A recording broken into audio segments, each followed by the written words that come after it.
Hello friends, आज हम discuss करने वाले हैं इरिगेशन इंजीनियरिंग का सेकंड पार्ट, जिसमें कि हम फर्स्ट पार्ट डिस्कस कर चुके हैं, जिसमें कि हमने 50+ क्वेश्चन डिस्कस करे थे। उसके आगे हम आज डिस्कस करने वाले हैं सेकंड पार्ट में। चलिए स्टार्ट करते हैं। सेकंड पार्ट का फर्स्ट क्वेश्चन कह रहा है हमारा, well irrigation is a type of irrigation. Well irrigation किस टाइप का इरीगेशन होता है? Well irrigation is a lift irrigation. Lift irrigation क्या कहते हैं कि जो वेल में जो वाटर होता है हम उसको डायरेक्टली ग्रेविटी वगैरह के थ्रू यूज़ नहीं कर सकते, उसमें हमें पंप या फिर पंप लगाने पड़ते हैं, जिससे कि हम लिफ्ट करते हैं वाटर को और वो as a irrigation purpose use किया जाता है। तो इसके अकॉर्डिंग हमारा ऑप्शन क्या आ जाएगा? Option number C is correct. Next question पर प्रोसीड करते हैं। नेक्स्ट क्वेश्चन कह रहा है, depending upon the source from which the water is down, flow irrigation can be subdivided into. तो जब हम वाटर ड्राउन करते हैं, मतलब वाटर जहाँ से लेते हैं, तो फ्लो इरीगेशन सबसे पहली बात यहाँ बात कर रही है फ्लो इरीगेशन। तो फ्लो इरीगेशन को सब डिवाइडेड कितने पार्ट में किया जा सकता है? कैनाल इरीगेशन कह सकते हैं, क्योंकि कैनाल में जो वाटर फ्लो करता है वो under the action of gravity करता है। फ्लो इरीगेशन का मतलब ही होता है under the action of gravity. Okay, जब under the action of gravity बात होती है तो कैनाल इरीगेशन इसका टाइप होता है एक तरीके का। रिजर्वायर और टैंक इरीगेशन, रिजर्वायर में जो आपने देखा हो स्पिलवे वगैरह से वाटर निकलता है, वो under the action of gravity निकलता है। Combined storage and lift irrigation. Lift irrigation is not a part of flow irrigation. Flow irrigation में हम करते हैं, फ्लो इरीगेशन में एज अ ग्रेविटी के थ्रू हम वाटर को सप्लाई करते हैं, लेकिन लिफ्ट इरीगेशन में क्या करते हैं? With the help of pumps, pumps के थ्रू हम वाटर को लिफ्ट कराते हैं, फिर उसे एग्रीकल्चर फील्ड में ट्रांसफ़र करते हैं। तो अपना ऑप्शन नंबर तीसरा तो गलत हो जाएगा, स्टेट नंबर थर्ड गलत। फोर्थ क्या कह रहा है? Combined storage and diversion irrigation, option number fourth भी करेक्ट हो जाएगा।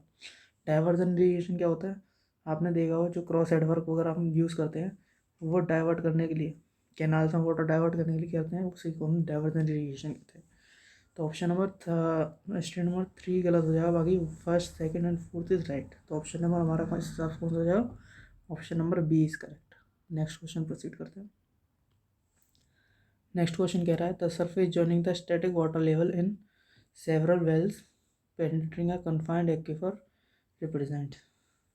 कन्फाइंड एक्वीफर मैंने आपको लास्ट पार्ट में भी बताया था। कन्फाइंड एक्वीफर क्या होता है? जैसे सेकेंड, जैसे ये आपका ग्राउंड लेवल है, तो यहाँ पर हमारी एक इम्परमेबल लेयर होती है, एक इम्परमेबल लेयर ये होती है। दो इम्परमेबल लेयर के बीच में जो एरिया होता है उसे कहते हैं कन्फाइंड एक्वीफर। तो कन्फाइंड एक्वीफर में जब आप वेल को डग करते हो फॉर द वाटर सप्लाई, डग करते हो, तो जो सिमिलर पॉइंट्स को पेनिट्रेट करने के बाद वाटर लेवल को जो जॉइंट करती है उसको हम क्या कहते हैं? पीजोमेट्रिक surface of the aquifer. पीजोमेट्रिक head भी कह सकते हैं, पीजोमेट्रिक सरफेस ऑफ एक्वीफर कहते हैं। Option number B is correct. Next question proceed करते हैं। नेक्स्ट क्वेश्चन कह रहा है, canal which can irrigate only one side is known as. तो आंसर तो इसका हो जाएगा कैनाल इरीगेशन। कैनाल इरीगेशन कैसे होगा? आपने देखा होगा, सॉरी कैनाल नहीं होगा, contour irrigation. Contour irrigation is right answer. Contour canal, contour canal क्या होगा? Option number A is correct. कैसे होगा कंटूर कैनाल? आपने देखा होगा, अगर सर्वे में आपने पढ़ा हो, कंटूर जब बनाते हैं हम तो क्या होता है? क्लोज लूप बनते हैं। क्लोज लूप का मतलब क्या होता है? ऐसे क्लोज लूप यानी जो किसी मिलकर बने होते हैं elevation of equal points of equal elevation से। तो इसके इस साइड जाओगे या तो एलिवेशन घट रहा होगा या बढ़ रहा होगा, इस साइड जाओगे एलिवेशन घट रहा होगा या बढ़ रहा होगा। और ये माउंटेन है तो इस साइड अंदर की साइड क्या होता है? एलिवेशन बढ़ता है। तो अंदर की साइड एलिवेशन बढ़ने की वजह से वाटर फ्लो नहीं कर सकता, वाटर फ्लो उस साइड कर जाएगा डाउनवर्ड। और अगर यहीं पर ये वैली होती है तो अंदर क्या हो जाता है? इसमें एलिवेशन डिक्रीज करता जाता है, तो बाहर की साइड वाटर फ्लो नहीं करेगा, अंदर की साइड करेगा। तो वन साइड ही फ्लो कर सकता है कंटूर कैनाल के अंदर। तो option number A is correct. Next question proceed करते हैं। Intensity of irrigation means, intensity of irrigation से आप क्या समझते हैं? इंटेंसिटी ऑफ इरीगेशन का मतलब होता है अपने पास ग्रॉस कमांड एरिया होता है, ग्रॉस कमांड एरिया के अंदर आता है हमारा culturable command area and unculturable command area. तो इंटेंसिटी ऑफ इरीगेशन क्या कहता है हमारा? इंटेंसिटी ऑफ इरीगेशन कहता है percentage of cultural command area irrigated annually, मतलब साल में कम से कम एक बार जो कल्चरल कमांड एरिया होता है वो कम से कम एक बार इरीगेट किया हुआ, उससे इंटेंसिटी ऑफ इरीगेशन कहते हैं। Option number is correct. Next question proceed करते हैं। नेक्स्ट क्वेश्चन क्या है, फरो इरीगेशन के बारे में हमें दे रखे चार स्टेटमेंट, तेरह होने पड़ते हैं। Water passing and narrow ditches, option number A he correct होगा। ये फरो इरीगेशन ने आपको लास्ट पार्ट में बताया था, उसमें क्या करते हैं हम, ये ऐसे लेवीज बनाई जाती हैं और उनके एक लेवीज होती है, एक वैली या फिर डिच कह सकते हैं उसे, डिचेस होती हैं। तो इसके अकॉर्डिंग अपना क्या आ जाएगा, option number is correct. Next question proceed करते हैं। Water requirement for the crop is equals to, water requirement crop के लिए क्या क्या होता है। वाटर रिक्वायरमेंट जो हमारा कंजम्पटिव यूज़ होता है, एप्लीकेशन लॉसेस होते हैं, तो ये भी होगा, लेकिन हमें अप्रोप्रिएट देखना ऑप्शन कौन सा होगा। कंजम्पटिव यूज़ होता है, एप्लीकेशन लॉसेस होते हैं, special need for land preparation and transplantation losses, तो option number C is correct हो जाएगा। बता देता हूँ कंजम्पटिव यूज़ क्या होता है। कंजम्पटिव यूज़ के अंदर आ जाते हैं आपके evaporation losses and transpiration losses. Evaporation losses क्यों होते हैं, due to vaporization of liquid जो या फिर वाटर जो आप सप्लाई कर रहे हैं, और ट्रांसपिरेशन लॉस होता है जो वाटर लीव से transfer as a photosynthesis process में रिलीज होता जाता है। तो option number C is correct होगा इसका। नेक्स्ट क्वेश्चन प्रोसीड करते हैं। नेक्स्ट क्वेश्चन कह रहा है combined use of surface and subsurface water, यहाँ पे भी आपको दिया है combined use of surface water and subsurface water, तो उसको हम क्या कहेंगे, कंजक्टिव यूज कहेंगे। नेक्स्ट क्वेश्चन प्रोसीड करते हैं। नेक्स्ट क्वेश्चन कह रहा है sodium absorption ratio is defined as, sodium absorption ratio होता है जो SAR होता है, उसका फॉर्मूला पूछा हुआ सीधे सीधे। फॉर्मूला हमारे पास होता है Na पॉजिटिव अपॉन अंडर में Ca2 positive plus Mg2 positive upon 2, ये अंडर रूट के अंदर होता है अपना पार्ट। तो इससे सॉल्व करने का जो वैल्यू आएगी वो अपने SAR आता है, तो इसके अकॉर्डिंग अपना आंसर कर देखते हैं क्या होगा। SAR equals to Na positive इसमें दिख रहा है और इसमें दिख रहा है, अपॉन अंडर रूट में या माइनस नहीं होता है या प्लस होता है, तो option number B is right. और आपको फ्रेंड्स बता देता हूँ, SAR की एक टेबल है जिसमें एक डिफरेंट वैल्यू दे रखी हैं। पहली है 0 से 10, सेकेंड है 10 to 18, थर्ड है 18 to 26, फोर्थ है ग्रेटर देन 26।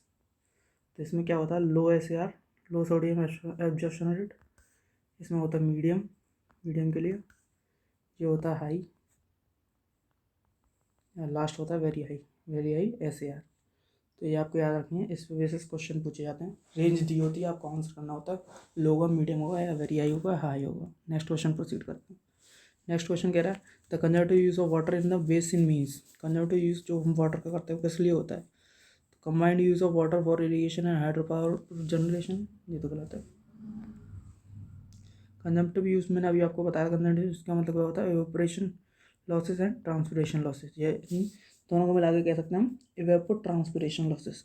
तो इवेपोर ट्रांसपिरेशन लॉसेस दो ही किस कारण होते हैं, combined use of surface and ground water resources. Surface का मतलब कहने का मतलब क्या है, सरफेस से, ट्रांसपिरेशन लॉस का मतलब है ग्राउंड वाटर से, मतलब क्या है, एवेपोरेशन का। Option number D is correct. Next question proceed करते हैं। The best way of reclaiming alkaline soil is given by, देखिए दो तरह की सॉइल होती हैं अपने पास, अगर वो एल्कलाइन हो गई है फिर भी फर्टिलिटी घट जाती है हमारी, और एसिडिक हो गई है फिर भी क्या हो जाती है, फर्टिलिटी डिक्रीज करती है। एल्कलाइन होने का मतलब क्या है, एल्कलाइन हो जाएगी तो उसे हम कैसे सुधारेंगे, सुधारने के लिए हमारे पास क्या प्रोसेस होती है, addition of gypsum plus leaching. और अगर एसिडिक हो गई है तो हम उसमें क्या करेंगे, लाइम का यूज़ करेंगे। लाइम को यूज़ करने के बाद एसिड को नॉर्मल करके एल्कलाइन कर देता है। ओके, तो ऑप्शन नंबर एल्कलाइन के केस में क्या हो जाएगा, जब एल्कलाइन होगी तो हम उसके रिक्वायरमेंट कैसे करेंगे, addition of gypsum and leaching, acidic case में लाइम। नेक्स्ट क्वेश्चन है the outlet discharge for the particular crop, outlet discharge का फॉर्मूला पूछा गया है, तो इसका फॉर्मूला क्या हो जाएगा, outlet discharge equals to area upon outlet factor. तो option number A is correct. आप देख पा रहे होंगे कितने सारे एग्जाम्स में पूछा जा चुका है। नेक्स्ट क्वेश्चन प्रोसीड करते हैं। The state of the soil when plants fail to extract sufficient water for their requirement. इस क्वेश्चन में कह रहा है वो स्टेट बताइए जब वाटर फेल हो जाए to extract water for its growth. तो अपने पास दो वाटर लेवल है। पहला होता है परमानेंट विल्टिंग पॉइंट, दूसरा होता है फिल्ड कैपेसिटी। इसके बीच का जो होता है वो अवेलेबल वाटर होता है, अवेलेबल मॉइस्चर या अवेलेबल वाटर जो कि प्लांट द्वारा यूज़ किया जाता है। जो प्लांट है हमारा, ये प्लांट के द्वारा जो यूज़ किया जाता है वो अवेलेबल वाटर है, वो होता है field capacity minus permanent wilting point. अगर अवेलेबल वाटर आपका कंप्लीटली फिनिश हो गया तो परमानेंट विल्टिंग पॉइंट पे आते ही प्लांट क्या हो जाएगा, एक्सट्रैक्ट नहीं कर पाएगा water for sufficient growth. Option number क्या हो जाएगा इसके according, permanent wilting point, option number B. Next question proceed करते हैं। नेक्स्ट क्वेश्चन कह रहा है delta of crop means. Delta क्या होता है, आपने फॉर्मूला पढ़ा होगा एक 864 B equals to delta D. तो यहाँ पे बी होता है बेस पीरियड जो कि हमारे डेज में होता है। डेल्टा होता है depth of water applied to the root zone. Depth of water जो आप यूज़ कर रहे हैं जो कि हमारे सेंटीमीटर में हो सकता है, इस फॉर्मूले के अकॉर्डिंग सेंटीमीटर में होगा। और डेप्थ होती है अपनी ड्यूटी क्या होता है, यूनिट डिस्चार्ज में कितना एरिया इरीगेट किया जा रहा था। इसकी यूनिट जो होती है वो होती है हेक्टेयर पर क्यूमेक। या आपको हेक्टेयर पर क्यूमेक में पुट करना है, या सेंटीमीटर में पुट करना है, या डेज में पुट करना है। जब 864 हो और 8.64 होता है, 8.64 बी इसका टू डेल्टा डी। तो 8.64 आने की वजह से यहाँ पे डेल्टा किस में आया था, मीटर में। ठीक है, तो डेल्टा पूछ रहे, डेल्टा क्या है यहाँ पे, delta of crop means. Delta of crop means क्या हो जाएगा, depth of water required by the crop, जो कि डेप्थ ऑफ वाटर किस में हम मेजर करते हैं, मीटर या सेंटीमीटर। तो option number C is correct. Next question proceed करते हैं। नेक्स्ट क्वेश्चन कह रहा है northern India blame optimum depth of kor water for wheat. तो आपको ये याद रखना है फैक्ट बेस क्वेश्चन है। जो कोर डेप्थ होती है वीट केस में वो होती है अपनी 13.5 सेंटीमीटर। कोर डेप्थ की बात कर रहा है। कोर डेप्थ मैंने बता चुका हूँ लास्ट पार्ट में क्या होता है। कोर डेप्थ जब फ्यू सेंटीमीटर क्रॉप ग्रो कर जाती है उसके बाद जो वाटर दिया जाता है उसे कोर डेप्थ कहते हैं। और land preparation before sowing the seed जो वाटर दिया जाता है उसे क्या कहते हैं, पहली वाटर, पहली एरिएशन या पहली वाटर कहा जाता है।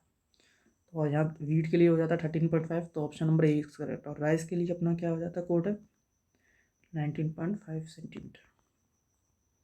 ओके, तो option number A is correct for this question. Next question proceed करते हैं।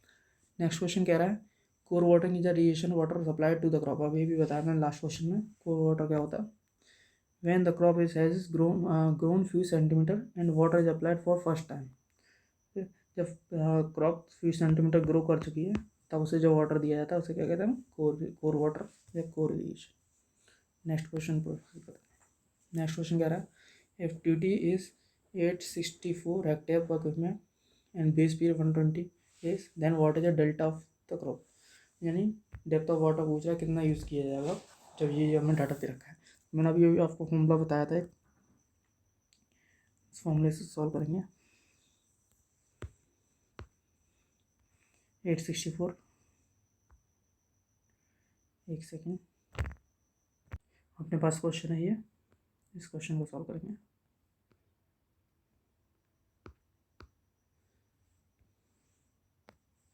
देखिए मैंने आपको भी फॉर्मूला बताया था थोड़ी देर पहले, 864 B equals to delta D. 864 हो जाएगा, डेल्टा हमारा क्या सेंटीमीटर में निकालना। तो ऑप्शन सारे हमारे सेंटीमीटर में, तो सेंटीमीटर में पुट करेंगे 8.64। जब इसे सॉल्व करेंगे 864 बी हमें दे रखा है बेस पीरियड कितना 120 days, 120 days equals to delta हमें निकालना है। ड्यूटी हमें दे रखी है 864 हेक्टेयर क्यूमेक। ठीक है, तब इससे जब सॉल्व करोगे 864 से 864 कट जाएगा, डेल्टा इसका हो जाएगा अपना 120 सेंटीमीटर। 120 सेंटीमीटर देखते हैं कौन सा ऑप्शन है, option number B is correct. Okay, base period 120 days है, ड्यूटी हमारी है 864। नेक्स्ट क्वेश्चन प्रोसीड करते हैं। नेक्स्ट क्वेश्चन कह रहा है the crop required maximum water during. Crop को सबसे ज़्यादा वाटर की ज़रूरत कब पड़ती है, क्रॉप को वाटर की सबसे ज़्यादा जब जरूरत पड़ती है जब first watering when the crop has grown, यानी आपने पहले इरीगेशन दिया, मतलब जब आपने इरीगेशन फील्ड को तैयार करने के लिए जब वाटर दिया, जब आपने कुछ भी बोया नहीं है, उसमें कोई भी शोन नहीं किया, आपने सीड बीज नहीं डाला हुआ है, तब आपने वाटर दिया, वो से हम कहेंगे पहली इरीगेशन। तो उसके बाद हमने जब बीज डाल दिया तो कुछ सेंटीमीटर ग्रो कर गई, तो जो कोर वाटर या कोर इरीगेशन होता है उस समय सबसे ज़्यादा वाटर की जरूरत पड़ती है। तो वही वाटर कह रहा है फर्स्ट वाटर में the crop has grown four few centimetre, जिसे हम कोर वाटर भी कहते हैं। Option number B is correct. Next question proceed करते हैं। नेक्स्ट क्वेश्चन कह रहा है the available moisture is of a soil is equal to it. मैंने आपको बताया था अवेलेबल मॉइस्चर या अवेलेबल वाटर क्या होता है, field capacity and permanent building point के जो डिफरेंस में जो वाटर आता है। अगर आप अवेलेबल मॉइस्चर निकालो, ये अवेलेबल मॉइस्चर है, अवेलेबल मॉइस्चर कैसे निकलेगा, A M equals to F C minus permanent building point. तो इसके अकॉर्डिंग अपना क्या हो जाएगा ऑप्शन, ऑप्शन कह रहा है बी ऑप्शन कह रहा है the difference in moisture content of the soil between field capacity and permanent building point. Option number B is correct.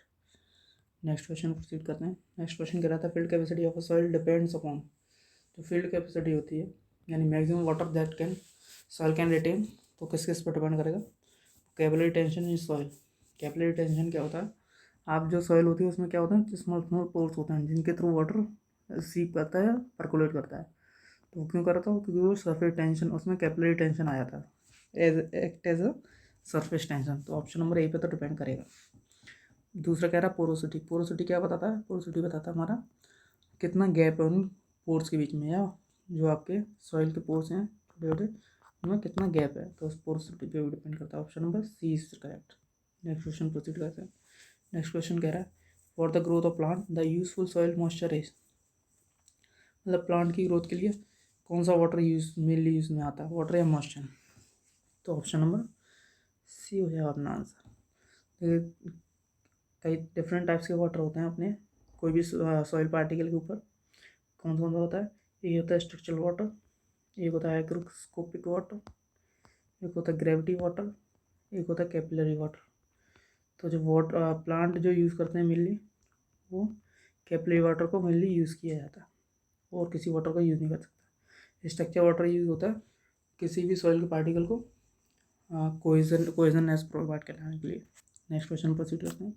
Next question कह रहा है duty of a canal water will be less if, duty जो होती है, मैंने duty आपको जब formula बताया था 864 वाला, 864 बी और डेल इंटू डी टी, यहाँ पर डी क्या है डी टी। तो डी टी को मैंने आपकी यूनिट बताई थी, यूनिट क्या होती है हेक्टेयर पर क्यूबिक। ये यूनिट डायरेक्ट पूछी जाती है कई एग्जाम में, तो यहाँ पे याद रखें यूनिट क्या होती है हेक्टेयर पर क्यूबिक, डायरेक्टली पूछ ली जाती है। ठीक है, अब आपसे पूछा गया duty of canal will be less, duty कब कम होगी, या तो एरिया कम हो जाए या डिस्चार्ज बढ़ जाए। तो यहाँ पे देखते हैं ऑप्शन क्या क्या है अपने पास। एरिया इरीगेटेड इज़ मोर, अगर एरिया को ज़्यादा करोगे तो ड्यूटी भी बढ़ जाएगी, तो ऑप्शन नंबर ए इज गलत। Water supply required is less, यानी डिस्चार्ज की बात कर रहा है, डिस्चार्ज को आप कम कर दोगे तो क्या हो जाएगा ड्यूटी इंक्रीज कर जाएगी फिर भी, तो ये भी गलत हो जाएगा। Water supply required is more, अगर वाटर सप्लाई आप बढ़ा दोगे, क्योंकि बढ़ाओगे तो ड्यूटी क्या हो जाएगी डिक्रीज कर जाएगी, वही पूछा हमसे, option number C is correct. Next question proceed करते हैं। The following factor affect the duty of water, तो फैक्टर बताना जो ड्यूटी को इफेक्ट करते हैं। तो ड्यूटी होता है अपना हेक्टेयर पर क्यूबिक, या फिर इसे आप कह सकते हैं ए अपॉन क्यू। ठीक है, तो मेथड ऑफ कल्टीवेशन पे डिपेंड करती है। मेथड ऑफ कल्टीवेशन का मतलब क्या होता है, आप किस तरीके का इरीगेशन वगैरह यूज़ करते हो, उसमें कौन सा मेथड यूज़ कर रहे हो। Option number A is correct. System of irrigation पे डिपेंड करता है, option number B is also correct. Types of crop पे भी डिपेंड करेगा, क्योंकि क्रॉप ही तो मेनली डिपेंड करती है कि वाटर कितना यूज़ करेगी। और आप शुगर केन या राइस और ग्रो करा रहे हो तो सबसे ज़्यादा वाटर की यूज़ करते हैं, तो option number D all of the is correct. Next question proceed करते हैं। नेक्स्ट क्वेश्चन कह रहा है the duty of a water at the outlet is known as, जो आउटलेट पर ड्यूटी होती है उसे क्या कहते हैं, तो आउटलेट पर जो ड्यूटी होती है हम उसे क्या कहते हैं outlet factor. Next question proceed करते हैं।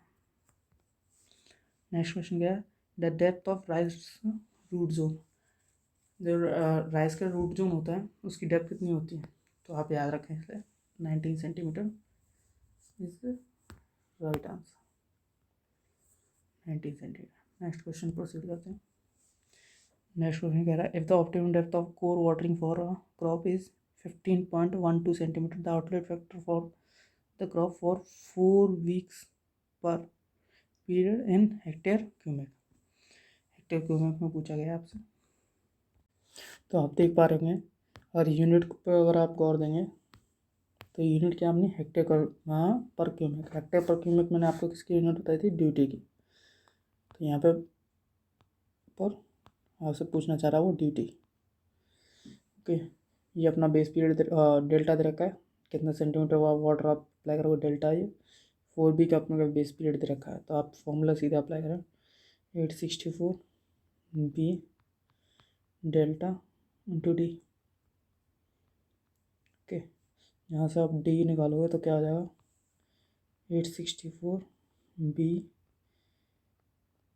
अपॉन डेल्टा, सारी वैल्यू पुट करते हैं अपन। आप ड्यूटी इसकस टू 864B कितना देखा है, बी आप देख पा रहे हो जो 4B की बात करी गई यहाँ पे, 4 वीक यानी 4 इंटू एक वीक में 7 डेज, तो इतने डेज हो जाएंगे, 7 4 28 डेज अपॉन क्या था डेल्टा, डेल्टा क्या ना 15.12 सेंटीमीटर। इसे जब आप सॉल्व करोगे तो आंसर आपका निकल के आएगा 1600 hectare per cubic. Option number C is correct. Next question पर प्रोसीड करते हैं। नेक्स्ट क्वेश्चन कह रहा है, for a standing crop the conservative use of water is equal to the depth of water. जो कंजर्वेटिव यूज होता है वो किसके इक्वल होता है, depth of water, evaporated by crop, transpired by crop, या एवेपो ट्रांसपिरेशन बाई क्रॉप, या evapotranspiration by the crop and quantity of water. एक second, quantity of water evaporated from the adjacent soil. आप देख रहे होंगे evaporation loss भी consider होता है उसमें, ट्रांसपिरेशन भी होता है, एवेपो ट्रांसपिरेशन भी होता है। इन तीनों को इसने कंबाइंड स्टेटमेंट यहाँ दे दिया है, evapotranspiration by crop and quantity of water evaporated by adjacent soil, तो option number D is correct. Next question proceed करते हैं। नेक्स्ट क्वेश्चन कह रहा है, the kharif crop is sown in, kharif crop को हम कब बोया जाता है, ये पूछ रहा है। शोन का मतलब क्या है, बोना। तो आपको बता दूं जो रबी क्रॉप होती है वो हम अक्टूबर में शो करते हैं यानी बोते हैं, और मार्च में उसकी हार्वेस्टिंग हो जाती है, कट जाते हैं, कटाई कर देते हैं। तो जो खरीफ होती है अपनी, खरीफ को हम बोते हैं हम जून जुलाई के अप्रॉक्स में। ओके, तो इसके अकॉर्डिंग अपना ऑप्शन क्या हो जाएगा, ऑप्शन नंबर डी। और आप ऑप्शन से भी जाओगे तो मैंने बताया रबी को हम क्या करते हैं अक्टूबर से मार्च तक के बीच में हम बोआई और कटाई करते हैं। तो ऑप्शन नंबर एक तो बिल्कुल नहीं होगा क्योंकि अक्टूबर की बात करिए, फरवरी मार्च आ गया तो इस समय में तो कटाई चल रही होगी रबी क्रॉप की। वैन एवर इज पॉसिबल, ये गलत है, ये तो ऑप्शन बिल्कुल, तो option number D is correct. Next question proceed करते हैं। नेक्स्ट क्वेश्चन कह रहा है, the ratio between area of crop irrigated and quantity of water required during its entire period. आप देख पा रहे होंगे यहाँ बात करी गई है, यहाँ बात, एक सेकेंड, हाँ ये क्वेश्चन कह रहा है, the ratio between area of crop irrigated and the quantity of water required during its entire period. तो आप देख पा रहे होंगे, अगर एरिया की बात सबसे पहले बात करिए, ratio of area of irrigated and quantity of water यानी डिस्चार्ज की बात करिए, तो एरिया ऑफ डिस्चार्ज क्या होता है, हेक्टेयर पर क्यूबिक। आप यूनिट भी अगर लिखा लोगे तो हेक्टेयर पर क्यूबिक, क्यूबिक क्या है, मीटर क्यूब पर सेकेंड। तो ये किसकी यूनिट निकल के आती है, ड्यूटी की यूनिट है। मैंने आपको बताया था ड्यूटी, तो ड्यूटी की यूनिट है, तो ड्यूटी की यूनिट के अकॉर्डिंग अपना आंसर क्या हो जाएगा, option number B. Next question proceed करते हैं। नेक्स्ट क्वेश्चन कह रहा है, with the increase in the quantity of water supplied yield of crop, मतलब वाटर को सप्लाई किए जा रहे हैं, किया जा रहा है, तो क्या होगा, फर्टिलिटी या यील्डिंग उसकी इंक्रीज करेगी, continuously increasing up to certain limit, continuously decreasing none of the. तो क्या होगा, कोई भी चीज़ अगर आप लिमिट से ज़्यादा लेते हैं तो उसकी, चाहे वो आपके लिए फ़ायदेमंद हो, लेकिन एक लिमिट तक ही फ़ायदेमंद होता है। तो option number B, increase up to a certain limit. Next question proceed करते हैं। Which one of the crop given below is not a kharif crop. Kharif crop इनमें से कौन सी नहीं। तो देखिए फ्रेंड्स, राइस आपकी है खरीफ क्रॉप, मेज़ भी है, पीनट भी है। वीट जो होती है वो क्या, रबी क्रॉप है। रबी क्रॉप क्यों, क्योंकि ये अप्रॉक्सिमेटली अक्टूबर या नवंबर के आसपास शोन की जाती है, यानी बोई जाती है। ठीक है, तो option number C is correct. Next question proceed करते हैं। Wheat require about 7.5 centimetre of water after every 28 days and base period for a wheat is. देखिए से बेस पीरियड दे रखा है 140 days, डेल्टा दे रखा है हमें 7.5 centimetre of water. Okay okay okay, अच्छा 7.5 centimetre water required after 20 days। तो वो पूछा है 140 दिन के बाद आपको कितने डेप्थ ऑफ वाटर की ज़रूरत पड़ेगी। तो इसके लिए हम क्या करेंगे, देखिए 28 days में हमें ज़रूरत पड़ी है 7.5 की, 1 डे में कितनी ज़रूरत पड़ेगी 7.5, 128, और 140 days में पूछ रहा है वो, तो इंटू 140। जब आप इसे सॉल्व करोगे तो आंसर जो निकल के आएगा, जब आप इसे सॉल्व करोगे तो आंसर निकल के आएगा अपना 37.5 सेंटीमीटर। सिंपल अलजेब्रा है। देखिए मैं एक बार आपको और बता देता हूँ दोबारा। 28 डेज में कितना हमें डॉट जरूरत पड़ेगी 7.5 सेंटीमीटर की। तो 1 डे में कितनी पड़ेगी 7.5 अपॉन 28, और 140 डेज में पूछ रहा हो तो 148 को मल्टीप्लाई करेंगे इसे, तो वैसे सॉल्व करोगे तो निकल जाएगा अपना 37.5। Option number A is correct. Next question proceed करते हैं। नेक्स्ट क्वेश्चन कह रहा है हमसे, canal was design to supply. एक कैनाल है जो कि डिज़ाइन करी जा रही है supply the irrigation need of area दे रखा है 1200 hectares of land growing rice. Rice को ग्रो कर रही है जिसका बेस पीरियड है 140 days एंड डेल्टा है 134 centimetre. If the canal water is use to irrigate wheat. अब कैनाल को हम गेहूँ के लिए भी यूज़ कर रहे हैं जिसका बेस पीरियड है 120 सेंटीमीटर, 120 डे, डेल्टा अपना 52 सेंटीमीटर। तो एरिया पूछा है दैट कैन बी इरीगेटेड। आपको क्वांटिटी, वाटर क्वांटिटी दोनों के लिए सेम सप्लाई की जा रही है। अगर इसके लिए अपने पास एरिया 1200 हेक्टेयर है तो इसके लिए एरिया पूछा गया कितना यूज़ होगा। चलिए सॉल्व करते हैं। तो आपको क्या करना है, सबसे पहले आपको क्यू निकालना है, क्योंकि डिस्चार्ज दोनों के लिए उसने सेम रखा है। इस क्वेश्चन में क्या नहीं रखा, लेकिन आप समझोगे तो डिस्चार्ज सेम आएगा। इस क्वेश्चन को मैं एक लाइन में भी सॉल्व कर सकते हैं हम, लेकिन पहले हम मेथड से जाएंगे। तो इस डिस्चार्ज निकालने के लिए अपने पास क्या है, मैंने आपको एक फॉर्मूला बता रखा है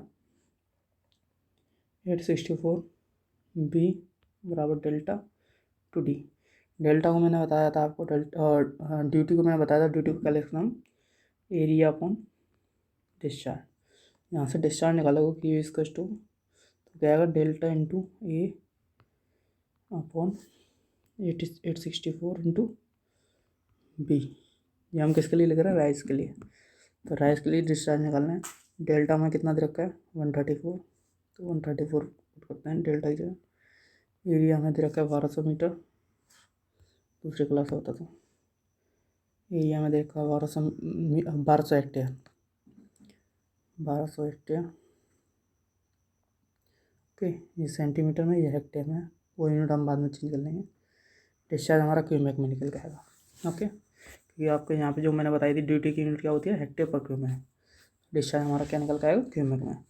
864, बेस पीरियड कितना दे रखा है 864, बेस पीरियड हमें क्या दे रखा है इसका, राइस का 140 days। 140 पुट करेंगे। इसको जब आप सॉल्व करोगे, इसको ज़रा सॉल्व करते तो देखते हैं क्या। इसको जब सॉल्व करोगे तो अपने पास जो क्यू की वैल्यू आ रही है वो आएगा Q equals to 1.33 metre cube per second, या क्यूमैक भी कह सकते हैं। Okay, metre cube per second. ये क्यू आ गया। क्यू इसके लिए जो डिस्चार्ज हम राइस के लिए प्रोवाइड करेंगे वही डिस्चार्ज किसके लिए होगा, वीट के लिए होगा। तो इसको जरा पुट करते हैं, वीट के लिए निकालते हैं। वीट के लिए मैंने बताया 864 बी डेल्टा डी टी की जगह हम पुट करेंगे एरिया अपॉन डिस्चार्ज। तो डिस्चार्ज इस केस में हमें वीट के केस में पता चल गया क्योंकि डिस्चार्ज तो राइस वाला ही होगा, लेकिन एरिया निकालना हमें वीट वाले का। तो एरिया हमें निकालने के लिए क्या करेंगे, ए इज टू 864 इंटू बी कितना दे रखा है, बेस पीरियड हमको 120 डेज, 120 दिन दे रखे हैं किसके लिए, वीट के केस में। राइस के केस में 140 था, ठीक है। अपॉन डेल्टा कितना अपना इस केस में 52, ओके, इंटू डिस्चार्ज 1.33 निकाला था लास्ट केस में हमने। अब इसे ज़रा सॉल्व करते हैं, देखते हैं आंसर क्या आता है। इसको जब आप सॉल्व करोगे तो अप्रॉक्सीमेटली आंसर जो आएगा आपका आएगा 2651.8, ओके। तो ऑप्शन नंबर आप अप्रॉक्सीमेटली देख पा रहे होंगे 2650 वाला option number A is right answer. 2650 option number A is right, okay. तो इस प्रकार से भी हम सॉल्व कर सकते हैं इसे। बेसिकली ये आपका ए के एग्ज़ाम में आया हुआ है, सारे जितने भी ए एग्ज़ाम हैं तो उनमें कैलकुलेटर, वर्चुअल कैलकुलेटर अलाउड होता है, तो इस वजह से थोड़ा इजी हो जाता हूँ। बाकी इसको अगर मैनुअल करोगे तो अप्रॉक्सीमेटली आंसर भी निकाल सकते हो, ठीक है। और जब मैं आपको बताता हूँ कैसे एक लाइन में कैसे सॉल्व करना होता है। जब आपसे बात करी है उसने, उसको एरिया पूछना है, तो आपको क्या है, मैंने बताया फॉर्मूला, जो फॉर्मूला तो ये लगा 864 B delta upon D T का फॉर्मूला क्या हो जाता है, ए अपॉन क्यू। यहाँ से क्या करोगे आप, क्यू निकालोगे, Q is to 864 B upon delta A. इसमें सारी वैल्यू पुट करोगे, ए बी एंड डेल्टा की, और क्यू दोनों के लिए इक्वल है। सिमिलरली फॉर्मूला हम उसके लिए लिखना, मैं दूसरे कलर से लिख रहा हूँ वीट के लिए। ये आपका राइस के लिए है, ये किसके लिए, आपको वैल्यू पुट करनी है ओनली, जो कि कट जाएंगे बाद में, आपको बताता हूँ कैसे कटेंगे। जब आप वीट के लिए फॉर्मूला पुट करोगे तो वो क्या हो जाएगा 864 बी, यहाँ पे बी इसका डिफरेंट होगा तो बी टेस्ट से दिखा देता हूँ। डेल्टा भी डिफरेंट होगा, वो भी यहाँ पे ए टेस्ट से दिखा देता हूँ। डेल्टा टेस्ट से एरिया हमें निकालना है, ठीक है, वीट का।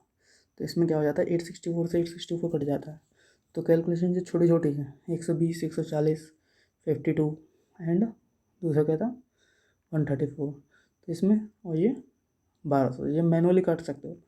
मैनुअली जब आप काटोगे तो इजीली आपको आंसर आ जाएगा, कैलकुलेटर की ज़रूरत नहीं पड़ेगी। तो option number A is correct, okay. Thank you friends. आपको अगर अच्छा लगा हो तो आप लाइक करें, शेयर करें, सब्सक्राइब करें, और कोई भी डाउट है आप कमेंट बॉक्स में ड्रॉप कर सकते हैं। इससे पहले मैं एक पार्ट बना चुका हूँ, ये सेकंड पार्ट है इरिगेशन इंजीनियरिंग का, जो कि आपके डिफरेंट से एग्जाम्स में पूछा जाएगा। मेनली जो फोकस है अभी हमारा वो THDC एंड NHPC पे है, जो कि क्योंकि आपका जो THDC एंड NHPC है उसमें क्या है, डैम्स के रिगार्डिंग ज़्यादा क्वेश्चन होते हैं। तो डैम्स में क्या होता है, कैनाल हेड वर्क वगैरह हम जो पढ़ते हैं वो इरीगेशन के अंदर आ जाता है, और आप डैम्स एंड डाइवर्जन हेड्स वगैरह पढ़ोगे वो किसके अंदर है, इरीगेशन के अंदर। इसलिए मैंने इरीगेशन स्टार्ट किया है। इरीगेशन में आगे जो चैप्टर्स रहेंगे वो हमारे NHPC या THDC के लिए काफ़ी इंपॉर्टेंट होने वाले हैं। तो थैंक यू फ्रेंड्स। बाकी ये different JEE and AE exam में तो आपके लिए हेल्पफुल होगा ही। चलिए फ्रेंड्स, थैंक यू।